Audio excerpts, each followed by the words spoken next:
That's a big question. In fact, there are multiple questions within that question. Yes. To understand where we're going with these technologies, you've kind of got to understand where we've come from. The question that was raised back then is, can we get these machines to think like humans? Where I think we're more likely to go is jobs being gigafied. If you take any job being 100%, that the AI is going to come in and say, I can do another 20% of the job. So what you're going to be left with is the human part of the job being narrower and narrower, smaller and smaller.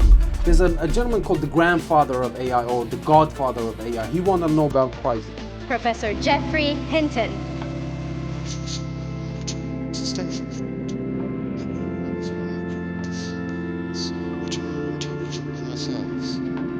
To the students, I would say, Professor Ashley Braganza, a leading voice in artificial intelligence, business transformation, and organizational change. From pioneering AI research to shaping how leaders adopt emerging technologies, he shares powerful insights on the future of work. Stay tuned. First off, Ashley, thank you so much for being the first guest on episode 1 of the official Brunel University of London podcast. So thank you very much. It's an honor to have you here because you have a hell of a profile. You have a profile that is very impressive, and the area of your study, the area of your expertise, it's super relevant right now, and it's interesting for all of us. So we live in a time of AI tools, right? But there's something beyond that's coming, or maybe it's already here. So I'll give you the floor to explain to us what we have experienced so far and where we're going. That's a big question. In fact, there are multiple questions within that question. Yes. Let me just maybe step back a little bit, because to understand where we're going with these technologies, you've kind of got to understand where we've come from with these technologies. So in some ways, AI isn't new per se. It was first discussed in the 50s and in the 1950s, where people were starting, and these are the very early, like, first generation computers that were kind of getting going. And the question that was raised back then is, can we get these machines to think like humans? Can we get them to take in data, process that data, and reach some decisions, some conclusions as humans, as we do as human beings? So this notion of intelligence being embedded in machines itself is not new. I'm not going to trace in the course of this podcast, otherwise it's going to turn into a lecture, not a podcast. The history of that development. But suffice it to say, one, it's not new. What has happened, though, very recently, is the sheer computing power has gone up by an order of magnitude that is, as a non-technical person, is mind-blowing. Okay, whereas if you think back, computers had the disk space that is currently on my phone. And in fact, my mobile phone probably has more computing power than some of the the laptops and the desktops that existed 10 or 15 years ago. So the pure computing power has increased significantly. So what does that mean? What that means is we can now take bigger and bigger amounts of data, put them through a machine, put them through an algorithm, and these algorithms themselves have become very clever, so they can learn. And I'm not going to get into the deep technology and the neural networks and all the hardware that's needed to make these things work. But suffice it to say, the algorithms themselves are able to learn from the data that they are processing. So and therefore they can take decisions on the data that they are processing. Now, all of that continued on till, I guess, the 22nd of November, 22.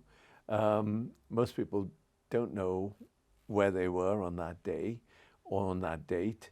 But most people ought to go back and look at their diaries, because that was the day, ChatGPT was actually released into the world. Mm-hmm. It had been people in the know, and they'd released some trial versions prior to that, but this was like out there now and accessible for everyone. And what that allowed people to do, lay people, ordinary, mums and dads, grandparents, kids to do, is to go up, look at a very simple interface, ask any question, and it would give you, almost like you would see in a movie, kind of words appearing on the screen in response to the question that you've just put up. And the answers were pretty plausible. Mm-hmm. The answers were you could read them and go, oh yeah, that makes sense. Now what we've discovered over the years since then is that the basis on which these generative AI programs work is, if you boil it down, it's about statistical probability. It's about trying to think about what's the next most plausible word following this first word. Now that I've got two words, what's the next most plausible word following the first two? And so I go one word at a time till I build up a sentence. Then what's the next most plausible sentence to follow this sentence? And so I build up a paragraph, and so it goes on. So that's kind of where we are. And I think where it's moving so quickly. Yeah. Where we are is generative AI is now starting to give way to agentic AI or AI agents. And AI agents is where you get an algorithm to do a quite specific task. And that task might be to go look at the prices in a particular place, figure out which is the highest and which is the lowest, and then come back and tell me or give me some ideas as to where I should pitch my price relative to all the other prices. I give you that as a very simple instruction. But still a very complex But ask. Exactly. Yeah. And so now if I can get an agent to do that, and then to come back and tell me, here's where you ought to pitch your price based on all the prices that I can go and find. Well, now I can say, all right, if I can get an agent to do that, well, actually that price is in relation to a holiday I want to take. So now if I tell you the holiday I want to take, can you come up with some destinations? Well, yeah, I can get an agent to go out and pull up, I want sunshine, I want beach, I want a bit of partying, I want some downtime and some quiet time. Do you see what I mean? I can give I can say what my requirements are. Yeah. And then I can get an agent to say, okay, based on that, here are the kind of holiday destinations you ought to be looking at. And then I can say, okay, I want that one and that one. Yeah. So now, remember me mentioning that little price agent? Yeah. Now that agent can go and say to the price agent, okay, go and look at all the prices for these kinds of holidays, and then come back and tell me what the price points are for these sorts of holidays. What's the highs and the lows? Wow. What's the range of holiday? I can then take that one step further and go, okay, I want holiday one to go on. Okay, so now I know I'm going to need a flight and a hotel. I may well need a car. So now I can get another agent to go and tell me what flights are available and the timings. I can get another agent to go and tell me what hotels are available and at what price points. So in effect, what we are moving towards is this agentic world, and arguably some of it's already kind of going, but we're moving towards an agentic world where I go in to a very simple interface and I say, I want to take a holiday. It's a beach holiday. Here's my budget. Here are the things I want to do. I'm traveling with my wife and 2 kids aged blah and blah. And in effect, what that prompt will do, or that request will do is it'll go out to various agents, and if my kids happen to be, I don't know, two under the age of 10, it's clearly not going to come up with, oh, and here's the nightlife. Yeah. But if my kids are, late teens, early 20s, then it may well come back with, oh, and by the way, here's the nightlife. Here are some of the places you might want to go, after hours. Mm-hmm. But if you've got kids, it's going to say, here are the water parks during the day. Sure. Do you see what I mean? So it's about being able to put in a request, which from a user's point of view could be done in everyday English, everyday language, and this is now becoming multi-language anyway. Yeah. So you put it in your local language, and a whole bunch of agents will go out and do all the ferreting, bring it all back, and present you with, and here are your 3 options in terms of your holidays. Now, I give that to you as an example, so that sometimes people kind of struggle to get their heads around this. But yeah, I take that same system and I say, okay, now I want to do it to placing an order in a store. Mm-hmm. So, hey, I want to buy these 4 products. I can have agents then go out, look at where these products are available, look at the best prices of these products, and then come back and tell me, here are the choices that you have, here are the delivery times, here's the cost of delivery, or delivery's free. I get that whole package done for me, and I've not had to travel or break into a sweat. All I'm hearing from you right now, Ashley, is that a lot of people are going to lose their jobs. Because you're telling me about this travel advisor agent that you're using on whatever platform. I think Cloud. So there's one called Claude. Claude. Yes. Claude. You can go on Claude and tell Claude to build an agent for you that will do all of this. But yeah, what happens then to the travel advisor? That means they become obsolete and there's no longer a need for them? This is a massive issue for society. Mm-hmm. It's a massive issue for governments to have to deal with, and one that I think is not necessarily being given enough airtime at the moment, because absolutely people are focused on jobs being created, and the move to AI will create a whole set of roles and jobs that we haven't even begun to think about, right? Sure. If you had said, I don't know, 10 years ago, 15 years ago, which is not a very long period of time ago, that being a YouTuber or being a social media influencer is a job, right? There are people who are doing this and earning reasonably, good sums of money. Yeah. Ultimately, that's what any job is. It's an economic transaction. Mm-hmm. I'm providing some kind of service, and I'm therefore being paid for it. At one level, if you boil it down, that's a job, right? Sure. AI will no doubt open up possibilities for people, for individuals, to do things in ways that they hadn't thought about doing, providing services that they hadn't kind of thought could be provided, but now they can provide, and then earn a living from that. Yeah. So, absolutely, it will create a set of jobs, but it's going to change jobs as we know them today, and in particular, where you are likely to see a significant impact in terms of those jobs is in what might broadly be called white-collar jobs, i.e. people working in offices, people working in those sorts of roles, administrative roles, but also senior management roles. If I go back to my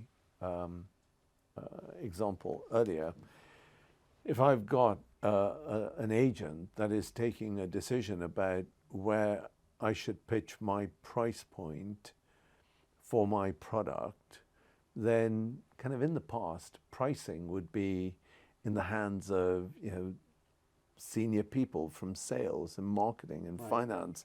They'd kind of sit around and go, what are we going to charge for our product or our service? the manufacturer, if it's a manufactured product, for instance, the manufacturing people would get involved and go, actually, the cost of all the materials has gone up, so prices that we charge our customers need to go up. The finance guys would come in and go, yeah, absolutely, raw materials have gone up, but also the cost of borrowing has gone up, so that needs to go up. And the sales guys would go, yeah, but we can't go above this price point because otherwise we become uncompetitive in the marketplace. So if people would get together and have these conversations in order to set whatever the price was or the price band would be, right? Arguably, I've now got a smart agent that's going out, that's looking at all of these factors and is coming back and going, here's what I think the price should be. And it can go through a lot of data. And they can go through a lot of data to reach that. Yeah. Now, is that the right price point? I don't know. Yeah. You would still probably want some of those experts to understand what the basis is of that recommendation of that price point. But you can begin to see you don't need quite as many inputs to that decision on pricing, which is an absolutely business critical decision in any organization. So is it going to impact jobs? The answer is yes. Is it going to, does it mean certain job or job families are going to go? Not in the short term, whatever short term is. But eventually, yes, some of those jobs are going to go. Absolutely. I think you will, to your question, to your point of you do need some senior leadership to look at that for now. Yes. I believe, yeah. So I do believe, to your point, eventually it's going to just get us out the way and then we'll be like, oh yeah, this AI is always approved and it has the credibility. Yeah. It helped this company take its, shares all the way to this. So why wouldn't I use the agent in that with that provider? Yeah. And so okay, so fair enough. This is not new. Jobs are going to be lost and jobs are going to be created. But do you think, is it going to skew to one level or the other? Are we going to lose more jobs than create, or are we going to create more jobs than we lose?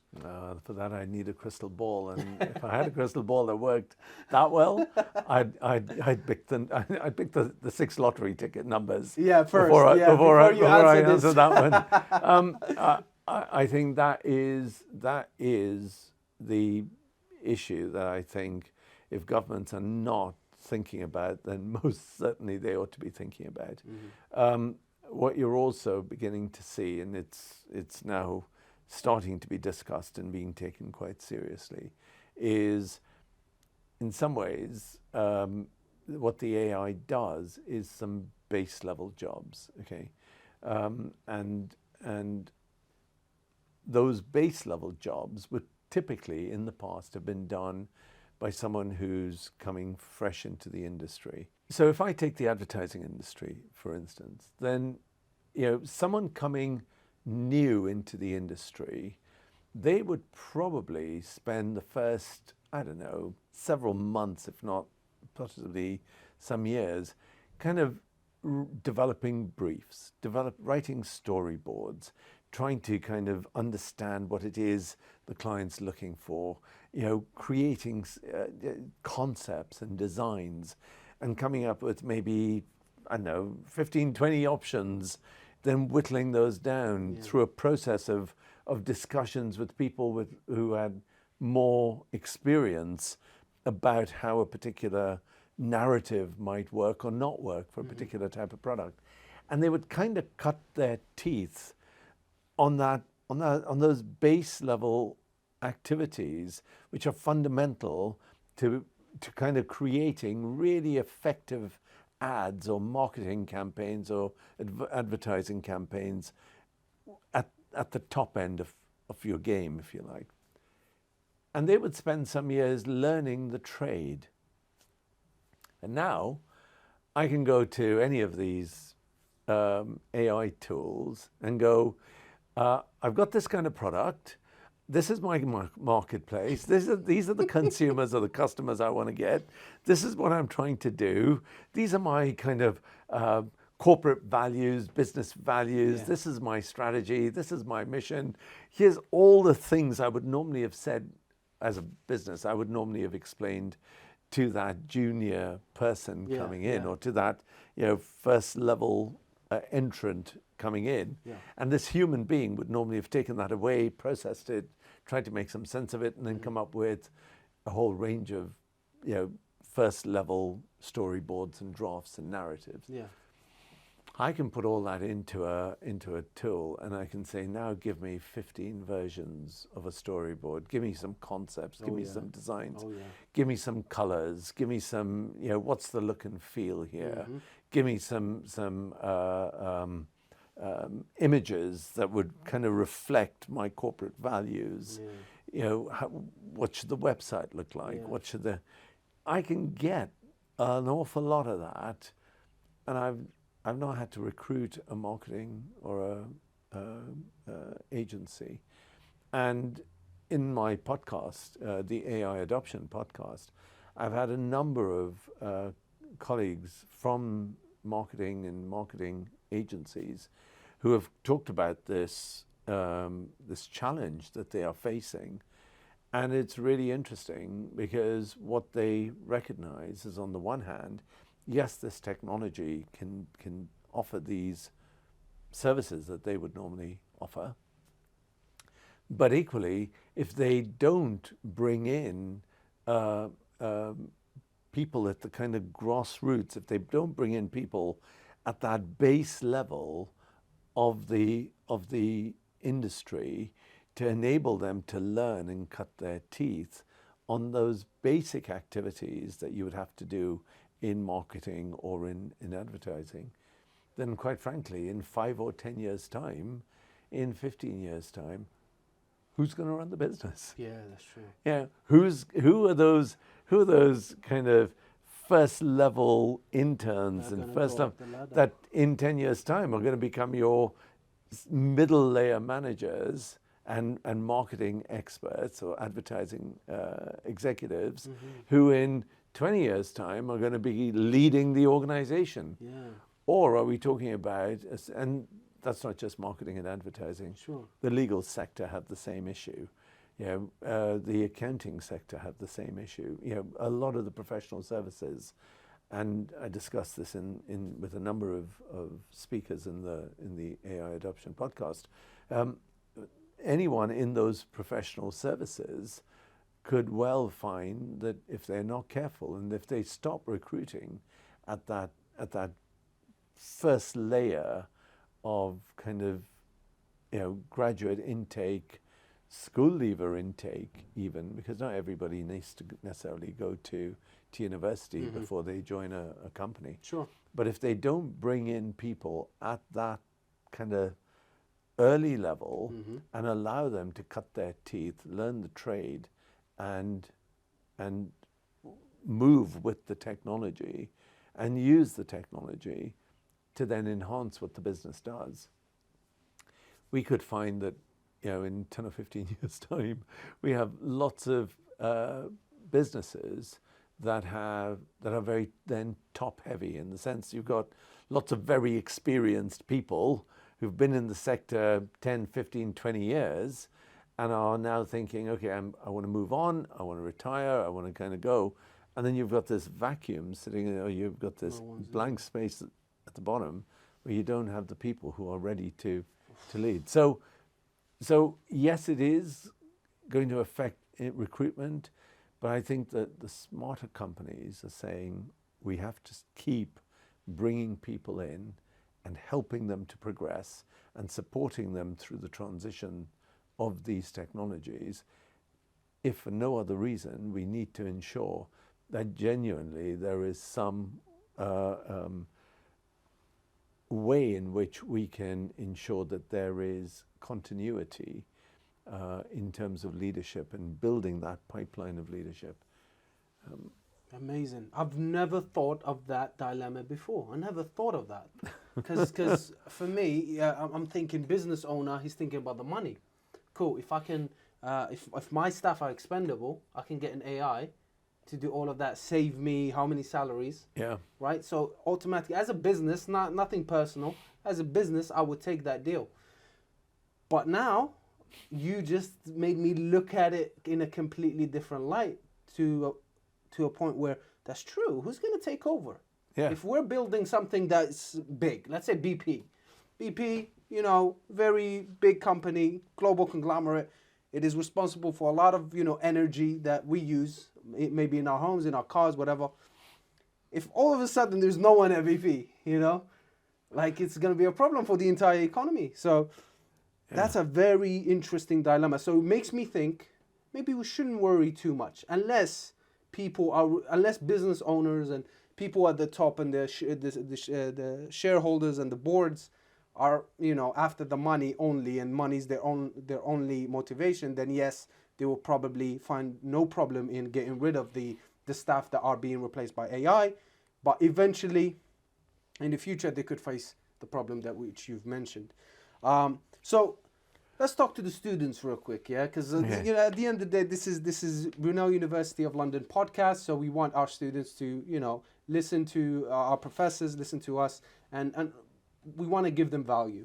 So, job market, AI, let's get into it. So, just briefly, just what would be your top kind of like, if you were a student, if you were in their place right now, but knowing what you know now. Mm-hmm. So how would you make your moves? How would your chessboard look like? So I would say the number one thing that I would say to students, or I would say to my 21-year-old self, is learn to learn.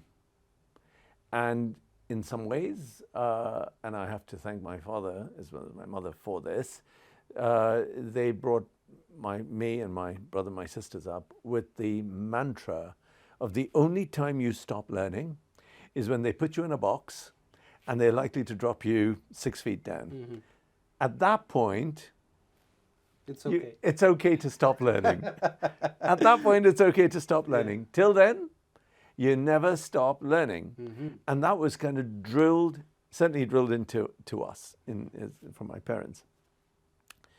And I would say that has never been more relevant and more important than where these students who are graduating, who are entering university and then going through the process of their degree, or dare I say it, even graduating this summer, never has the need for learning to learn been more important, because this technology is moving so quickly. The impact that these technologies are having at some level is incredibly profound.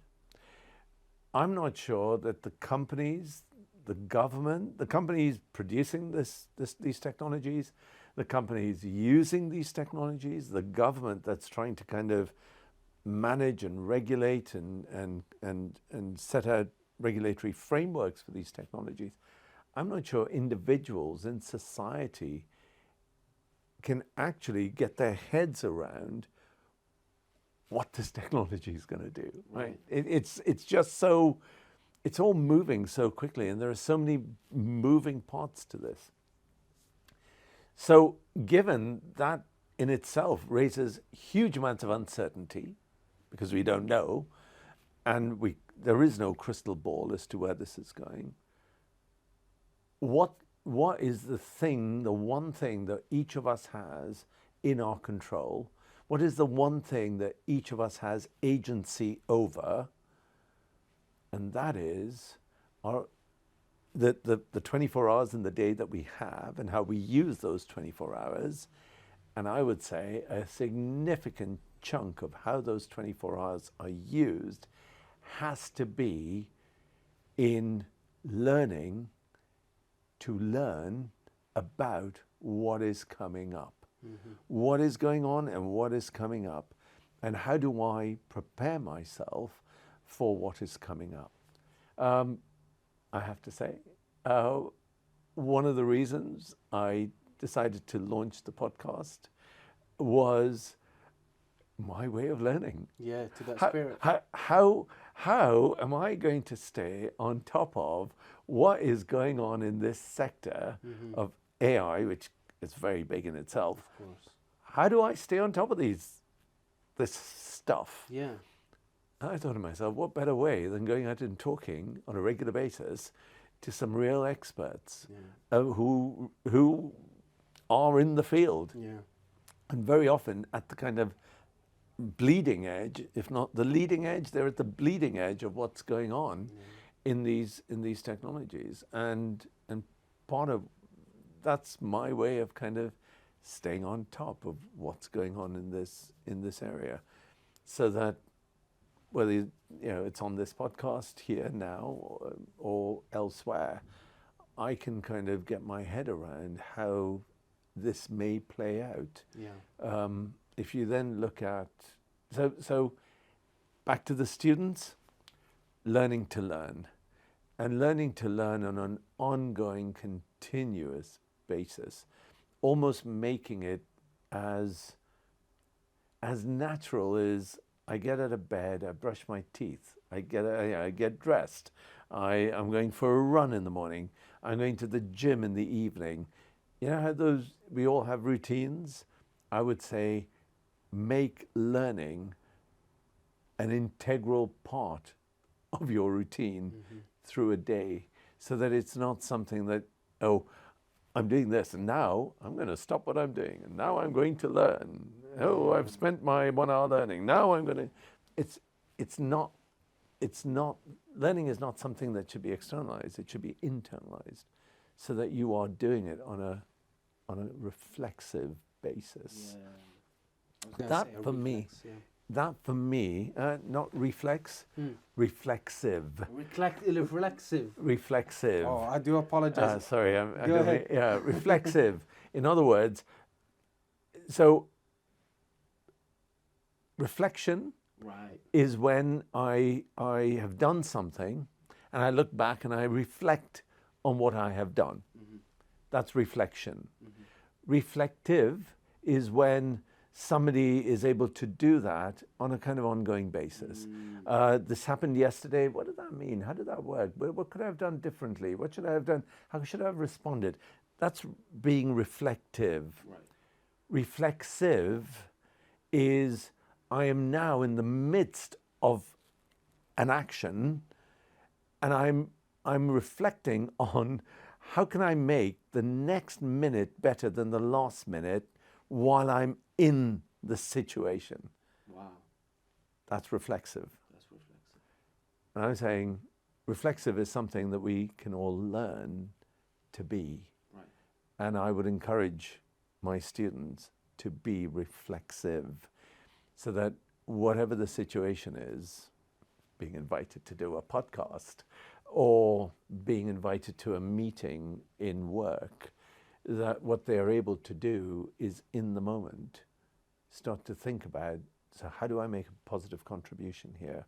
How do I make the next thing I say, not smart, don't being a smart aleck or anything like that, but make it a positive contribution to what the group endeavor is. Give value. How do I do this on an ongoing basis? That's amazing. That's really important. I like that word, reflexive, and the way the advice is given to a student. It's not specific enough, but it's specific enough, if you know what I mean. It's like it has nothing to do with what you're studying, but it has to do with who you are as a character. And that's literally your whole world is who you are. Yeah. It's your character. But thank you for that, Professor Braganza. I do have a couple more questions that we're going to go into, but these are quick fire rounds. Okay. So the first thing I want to say, can you explain to us in short, what is the difference between generative AI and agentic AI? Oh, okay. So generative AI is where the AI is doing certain things. It's taking in a question or a prompt. It's finding the relevant information to address that prompt. It's analyzing or processing and analyzing that information, and it's providing an answer to the question that was asked. It is then up to the individual to decide what they are going to do with the answer. So generative AI doesn't take an action. Cool. It doesn't take a decision. It doesn't take an action. It just gives the user an answer, then up to the user. ChatGPT, for example. ChatGPT, it's a generative AI. Claude, generative AI. Any of those, generative AI. Agentic AI does all of those, but it takes two further steps. One, it takes a decision. Based on all that analysis, based on all that processing, the agent has decided what course of action to take. It then goes one step further and takes the action. So if I give you for instance, somebody applies for a credit card, right? That application comes in, and AI can look at that application, can search on doing credit checks, postal code checks, history checks of that individual, all of that kind of stuff. Have they defaulted previously? Do they have a mortgage, homeowner? All that kind of processing, right? And then it can go, based on this, I think we should say yes. And it stops there and it gives that answer to a human being. The human being in that credit card company goes, the AI has said yes, but actually when I look at it, I'm going to override the AI, or I'm going to go with the AI decision. I agree. This person is good for this credit card for this limit. Bang, it's done. Right? An AI agent would do all of those earlier steps. It would then decide, yeah, the answer is yes. It would then create an email and create all the documentation and send the email to the customer going, really pleased to say you've got your credit card. No human intervention. No. So the difference between generative AI and agentic AI is in those last two steps. AI agents take decisions and then act on those decisions, whereas generative AI, it defaults to the human being to do something. Are there companies right now using agentic AI? There are companies that are beginning to use agentic AI, and there are many companies out there. I'm working with a few, Salesforce being one, but there are companies out there who have AI agents that can be deployed already in businesses. So you're starting to see the early stages of AI agents coming into organizations. Perfect. So next question, in your current and future and previous research on AI, no one has these answers, but I want to just pick your brain a little bit. Give me top 3 jobs that we're not going to see very soon anymore in the market. Is there 3 jobs that you know for sure that probably AI is getting rid of them? So just so that we know not to apply for these jobs anymore. I don't think for any jobs it's going to be a cliff edge. I don't think it's going to be a cliff edge. Where I think we're more likely to go is jobs being gigafied. And what I mean by that is that what we're going to see is if you take any job being 100%, that the AI is going to come in and say, I can do, in version 1 of the AI, I can do 20% of the job. In the second version of AI, I can do another 30% of the job. In the third version of AI, I can do another 20% of the job. So what you're going to be left with is the human part of the job being narrower and narrower, smaller and smaller. And what's left would be very close to gig working. In other words, what the human being will then be doing will be incredibly standardized, will be responding to what the AI is doing and interacting with what the AI is doing. So I refer to that as the gigafication of work. And I think what we are more likely to see is work being gigafied as opposed to some kind of cliff edge where entire jobs overnight just disappear. I don't think it's going to be quite that way. Fair enough. I have done a paper on this for anyone who's interested. Amazing. What's the paper called? Well, it has the word gigafication in the title if you search for it. Link in the description, guys. Yeah. I'll put everything in there. I hear a lot of talks about people saying AI is a bubble. It's going to crash. Regulations are coming. There's nothing to worry about. ChatGPT is the limit of what AI is going to be doing or what governments are going to allow it to do. Now, is that true, number one? And I'll be honest, it's not a bad deal. You know, if this is where it stops. I mean, I am in my job. I can do, compared to what I was able to do 5 years ago, I can do like 3 times more work with less effort. You know what I mean?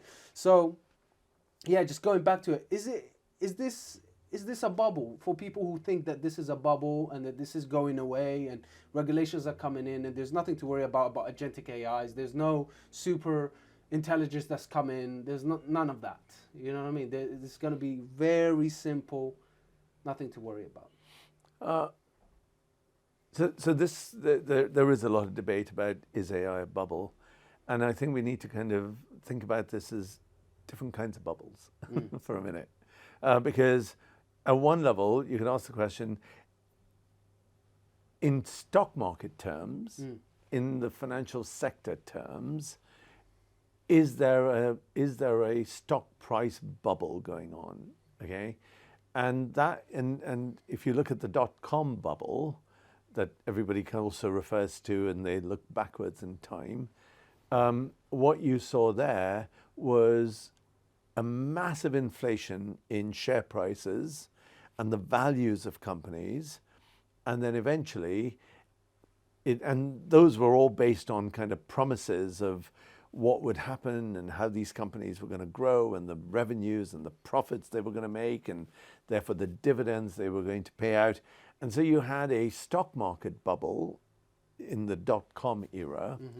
And then suddenly people woke up and found out that actually, no, those millions and billions of dollars that people were talking about making using this technology, actually it's not going to happen. Yeah, and if it does happen, it's not going to happen to everyone. It's just going to happen to a small number of companies.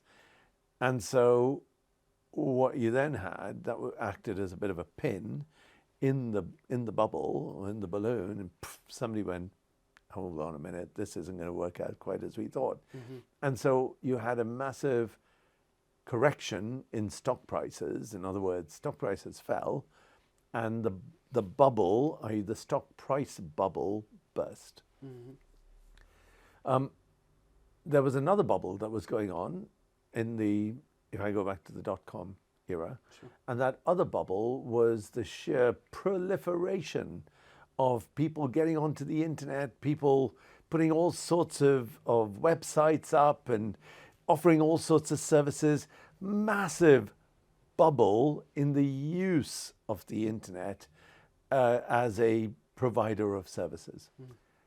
And yeah, some of those fell by the wayside, some of those continued, some of those got absorbed and bought out and are still there in some core form, but you'd never know because they are now part of some bigger entity.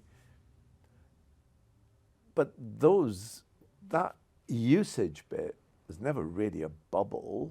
In fact, if anything, that so-called usage bubble just continued and continued, and that morphed into the e-commerce marketplace, where you had lots of people offering products via the web, and you see that now till today, where it's kind of reached a point where most of the purchases that are now happening are happening online. They're not happening in the physical high street, which is a whole different impact of that .com bubble that started all those years ago.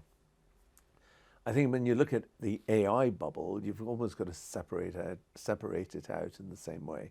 You've got to say, is there a bubble in terms of the share prices of these companies that are at the heart of driving AI. Now, we all know about the big seven companies that are out there, but they aren't on their own. Sitting around them are ecosystems, sitting around them are a whole bunch of other companies that are either supplying into them or that are using their services to supply to others. Now, from a stock market valuation point of view, are those share prices of those companies suddenly going to collapse? Again, if I had a crystal ball, that would be a good thing. I don't know, right? Will there be corrections along the way for any stock price? There are always corrections on any one company's stock price, and you can already see it, right? So Nvidia at one point was riding high, then their stock price collapsed. Now they're back up again. These corrections take place. This is, one level what you would expect in a proper functioning market. What you've got going on as well is a lot of these companies are investing in each other to make sure that, and are trading with each other to ensure that, there is sufficient capital and liquidity in terms of making some of those plans happen. So you can begin to see that there is a level of interdependence there. Now, if genuinely there is a collapse of one, you would hope all the others will keep that going because of the network effect. If multiple of them go down, then who knows? But I mean, this is me. This is not rocket science. This is just looking at what happens to companies and their shareholdings. So the stock market bubble, I don't know which way that's going to go. But the usage bubble is not going away anytime soon. Fair enough. Cool.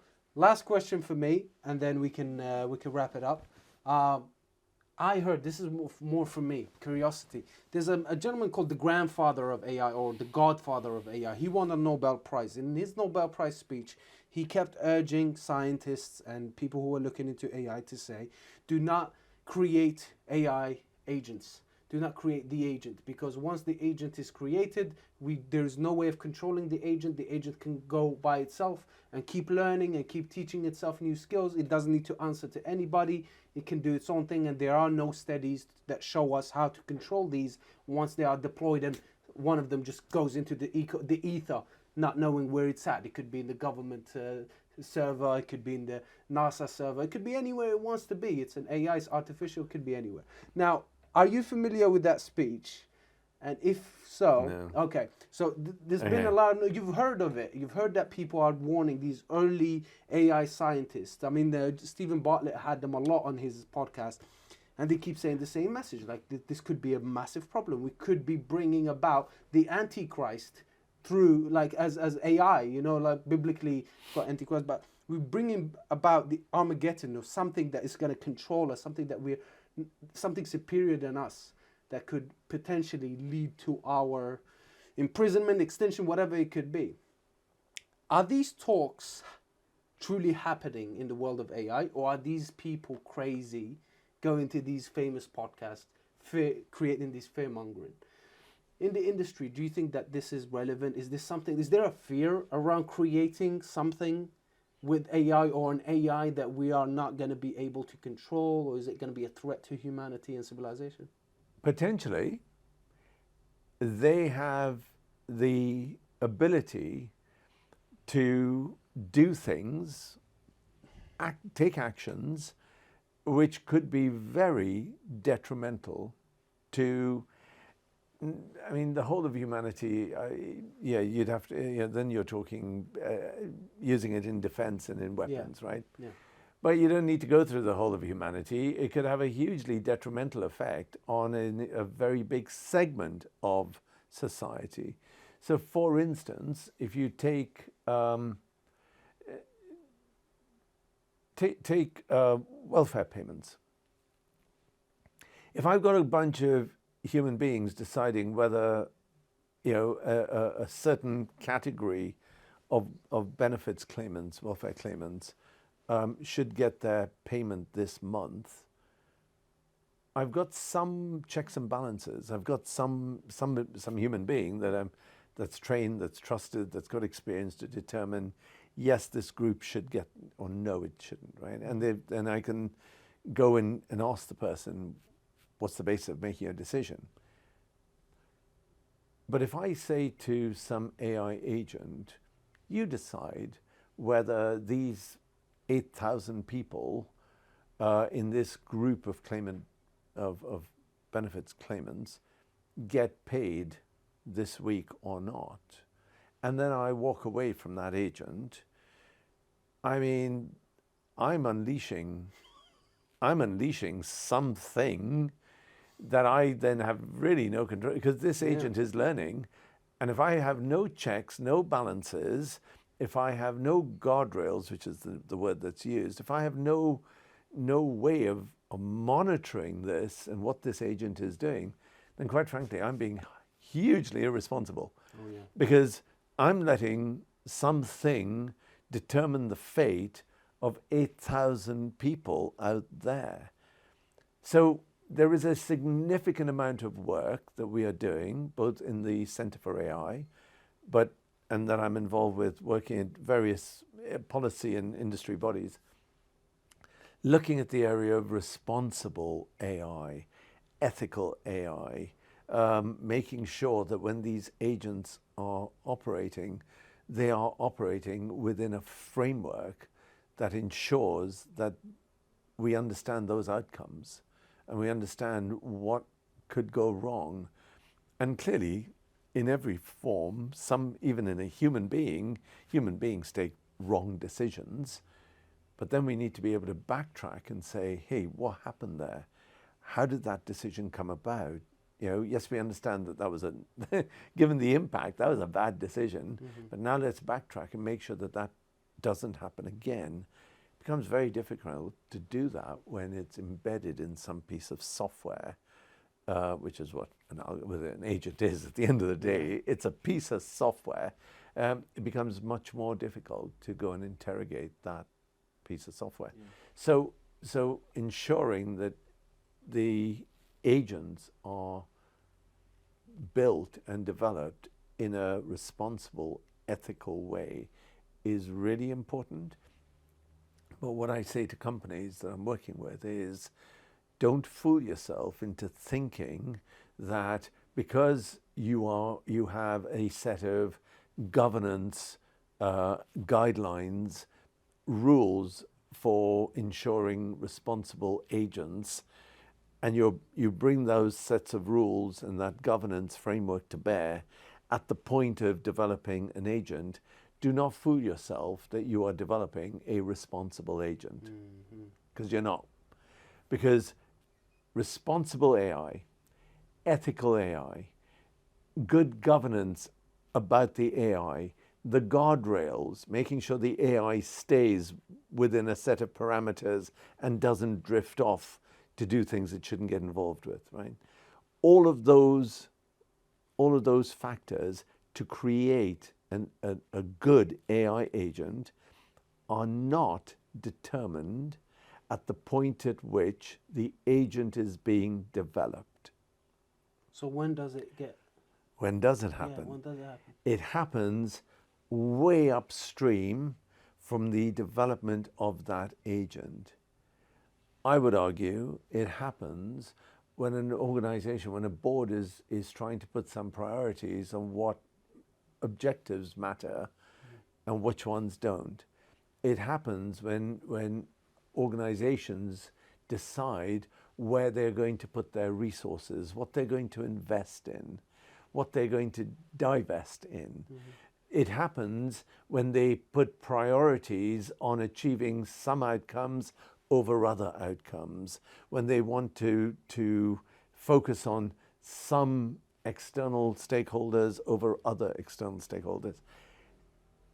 Those decisions, which are very often taken in a very distributed manner, i.e. different people in different parts of the organization are determining these things, those decisions feed their way down into what the parameters of that agent are going to be.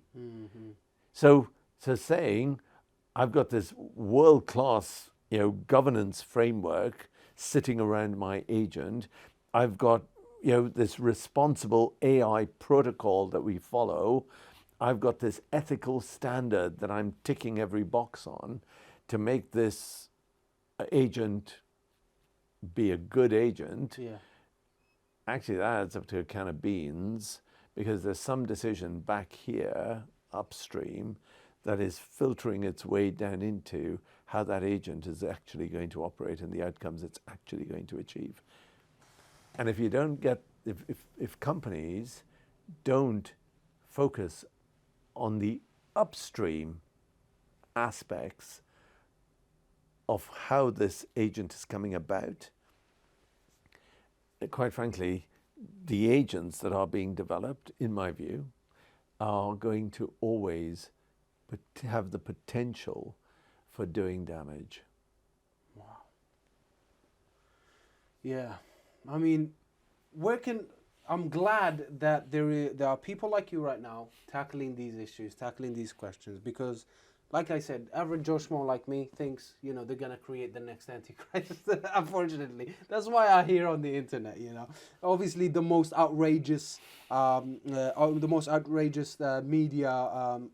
title headline is going to get me, right? So when it comes to this, so you can imagine why I think that.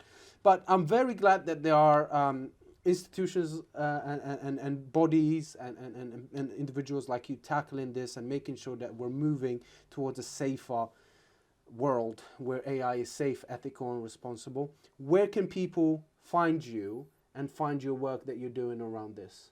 Okay, they can find me by coming to the Brunel website, and it's got my email address there. So they can find me via email. I have my AI Adoption podcast, which is available on Spotify, YouTube, and Apple Podcast, so they could find some of my work there. I publish with colleagues fairly regularly, so if you search, you can usually find one or more of my publications if you're interested. And all else fails, over LinkedIn, message me over LinkedIn, I'd be happy to respond. Can I, for the purposes of the interview, add one other piece? Cool, of course. There is, as this technology evolves, and if you want an analogy, and this, some people will get it at once, and some people, and it is an age thing. So, AI technologies today are kind of where Windows 97 was in 1997. Yeah. And most people go, of a certain age, Yeah. what is he on about? Yeah. Right? It was the future. It was the future, right? It was so beautiful, because prior to that, if I wanted to print something, I had to remember a series of DOS codes to print. If I wanted to italicize something, I had to highlight it first, and then I had to remember my fingers had to go Control Alt Shift, and then it would. And suddenly, Windows 97, if I remember correctly, came on, and then there were all these icons, and I could, if I wanted to italicize something, I just pointed at it and clicked a button, and bang, it was done. Right? And look at where Windows and Word have got to. I just take Word as a for instance, right? Sure. From there, since 97, we're in 2026, we're not talking, a lifetime here. We're talking, not even a few years, right? I start typing in Word now a sentence, and pretty much it wants to complete the paragraph. Yeah. You see? Yeah. Look at where Word has got to, can you see? So if you think about AI in those terms, that we're in kind of Windows 97 in the current versions of the LLMs, and in the current AI agents that are out there. Fast forward forget 25 years, fast forward 5 years, 10 years. I mean, this technology is just going to become very clever, right? It's going to be able to do a whole bunch of things. It's going to be embedded in robots, for instance, right? It's going to be multimodal. So these robots that are going to come around, they're not just taking text like ChatGPT. They're taking text, they're taking video, they're taking pictures, they're taking a whole range of different media, synthesizing all of it to give you the product or the service that you want, to answer the question or to do what it is you're asking it to do. So this technology is going to accelerate. I think the big challenge we face as a society, and one that I don't think gets anywhere near enough airtime, is are our civic institutions strong enough to be able to deal with, to be able to withstand the onslaught of these technologies and these technical developments? And by civic institutions, I'm talking about everything from our local government and how local councils are run, and how policies are developed at the local level, how policies are developed at a regional level, how government policies are developed. Are the regulators in the various sectors, are they really able to take on the challenges that these technologies are bringing to society? Mm-hmm. Are the if we're talking in terms of on the political front, elections are held, voting happens, but how are our voters potentially being manipulated? We are through the ads we see, through the messaging that we get, through the very targeted kind of messages that people are getting.